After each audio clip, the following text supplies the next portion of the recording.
Leadership for quality and characteristics of quality leaders. Leadership for quality is a precondition for implementing quality management. How organizational leaders structure and direct an organization as well as how they behave within an organization are critical elements to the success of an effective quality management process. We have a characteristics of quality leaders. First is the sense of purpose. Good leaders always have a vision and purpose. They not only visualize the future themselves but also share their vision with their followers. When their followers are able to see the big picture, they can see where they are heading. Next is a self-discipline. Self-discipline at work allows leaders to give their full attention to the task at hand. Research has shown that leaders with a strong sense of self-control and persistence are more likely to be diligent and engaged in their work. In addition, setting aside dedicated time to work on certain tasks shows direct reports to things. Third is honesty. Honesty and integrity are two important ingredients which make a good leader. Leaders succeed when they stick to their values and core beliefs, and without ethics, this will not be possible. The fourth is credibility. Credible leaders don't insult, manipulate, or humiliate anyone publicly or privately.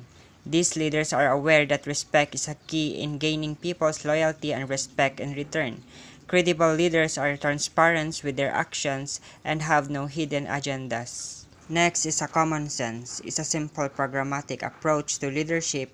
It's all about being a person of character and demonstrating an unwavering commitment to the learning, growth, and success of others. Next is stamina. A leader has the ability to take a greater responsibilities and stay the course against inevitable obstacles. Stamina refers to endurance against conflict and to withstand predictable and unpredictable changes in their circumstances. And lastly, the steadfastness. Steadfast implies assuredness and continuousness that may be depended upon. The steadfast leader is dependable, reliable, constant, and unwavering. She or he stays the course, follow through, develops good habits, and keep them.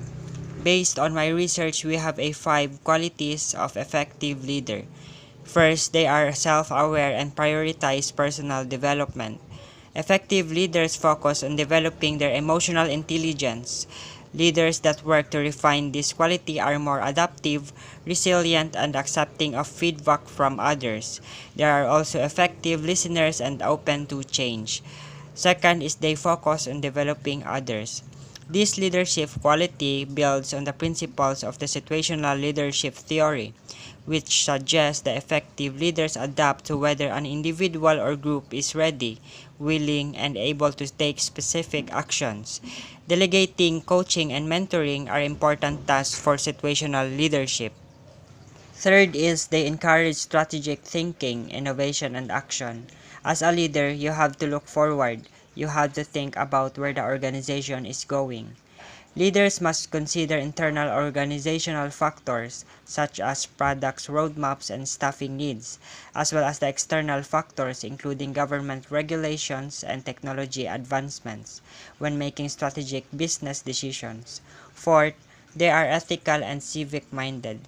Strong leaders consider the ethical consequences of decisions that make for both their customers and their teams. And lastly, they practice effective cross-cultural communication. Respected leaders are able to clearly communicate with individuals, business units, the entire company, and to stakeholders outside the organization. In an increasingly global economy, leaders must also acknowledge and respect different communication traditions. How does leadership affect quality? Leadership ensures to translate a vision of quality into reality through excellence of execution.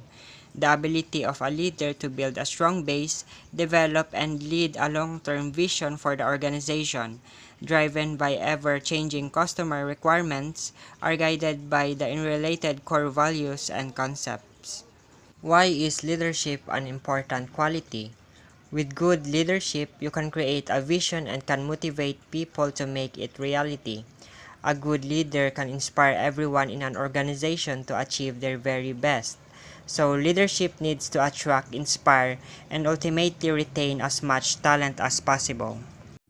Hello everyone, I am Inarus P. Orais and today I will be discussing about the leadership styles. Leadership styles. A leadership styles is a leader's way of providing direction, implementing plans, and motivating people. The leadership styles which can be observed at different organizations are as follows. First, autocratic leadership. It is also called directive or dictatorial leadership. Leaders who take this approach make decisions without consulting the employees. Second, democratic leadership. It is also called consultative or consensus leadership. Leaders who take this approach involve the employees in decision making. Third, participative leadership. It is also known as open or non-directive leadership. Leaders who take this approach exerts little control in the decision-making process. Fourth, goal-oriented leadership. It is also called results-based or objective-based leadership. Leaders who take this approach ask team members to focus solely on the goals at hand. Lastly, situational leadership. It is also known as fluid or contingency leadership. Leaders who take this approach selects the leadership style that seems to be appropriate based on the circumstances that exist at a given time. So, those are the leadership styles that can be observed at different organizations. How to lead change.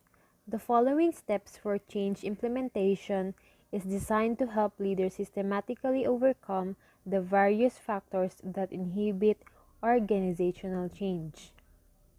First, develop a change picture. Leaders must develop a clear picture of what the organization is going to look like after the change. They must also be able to articulate the goal of the organization in implementing change. Second, communicate the change picture to stakeholders. Leaders must deliver the change picture in writing to ensure that everyone in the organization gets the same message. Afterwards, the managers must organize a meeting to provide an opportunity for all employees to ask questions, seek clarification, state concerns, and vent feelings, which is critical in order to achieve the success of the change initiative. Third, conduct a comprehensive roadblock analysis. Leaders must conduct face-to-face meetings with the employees in order to identify all potential roadblocks that might impede implementation of the change initiative.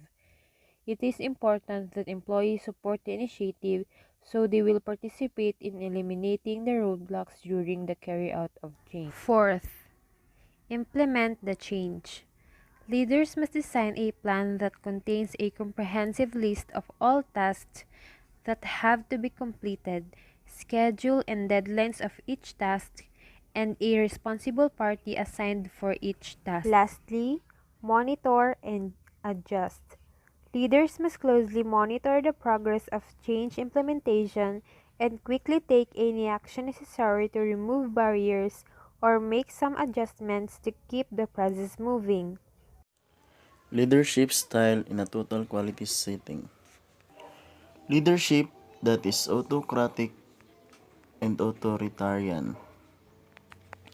An authoritarian leader concentrates authority and makes decisions for himself. Without consulting the workforce, he issues orders, assigns tasks, and delegated responsibilities. The leader assumes complete authority and responsibility. Threats and punishment are used to maintain autocratic rule. Subordinates carry out his orders. He is unconcerned about their viewpoints and does not allow them to influence the decision. He feels that because of his power, he is the only one who can make the right decision in a given situation. Close supervision. Clear direction and the superior's authoritative order are all hallmarks of autocratic leadership. It allows for quick decisions, swift action, and a sense of direction. It is contingent on a lower level of delegation, strikes, and industrial disputes may result from excessive use of authority. It is likely to cause dissatisfaction and stifle staff capacity expansion. Leadership that is democratic or participatory. Leaders who are participative or democratic decentralized power, it is distinguished by the subordinate consultation and participation in the creation of plans and policies. He urges people to take part in decision making. Instead of fear and force, he uses persuasion and example to lead his followers. Sometimes the leader acts as a moderator for his group's views and proposals. Free reign or laissez-faire leadership. Leadership with no reins escape power and accountability. The laissez-faire or non-interfering type of leader delegated decision-making to his subordinates took very little initiative in administration.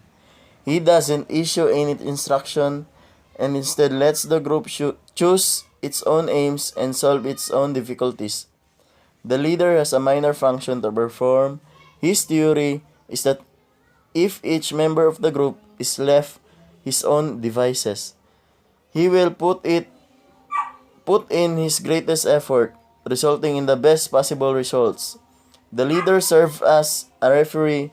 However, because there is no direction or control over the members, the organization is likely to fail.